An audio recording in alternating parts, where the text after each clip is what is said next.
કેન્દ્ર સરકારના જે 44 લેબર કોડ કાયદા રદ કરીને જે 4 લેબર કોડ નાખવાની કોશિશ કરે છે અને નાખી દીધા છે. હવે રાજ્ય સરકારે પણ અમલ ચાલુ કરવાની કોશિશ કરેલ છે. તેના ભાગરૂપે આજ રોજ રાષ્ટ્રીયવ્યાપી હડતાલનું એલાન આપ્યું હતું. તમામ રાષ્ટ્રીય કક્ષાના ટ્રેડ યુનિયન, લોકલ ટ્રેડ યુનિયનો અને સાથે ખાનગીકરણનો પણ એક મોટામાં મોટો મુદ્દો છે.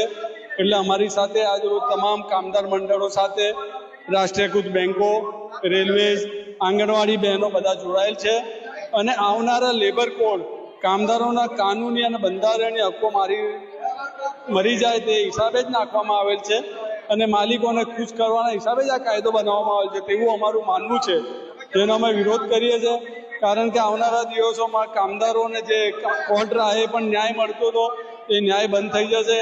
કોર્ટ કમિશનની નિમણૂક આવશે, કામદારોની હાયર અને ફાયરની નીતિ હશે, કોન્ટ્રાક્ટ કાયદા અને મજબૂત થઈ જશે અને ફિક્સ ટર્મ એમ્પ્લોયડ જેવી જોગવાઈઓ લાગુ પડશે.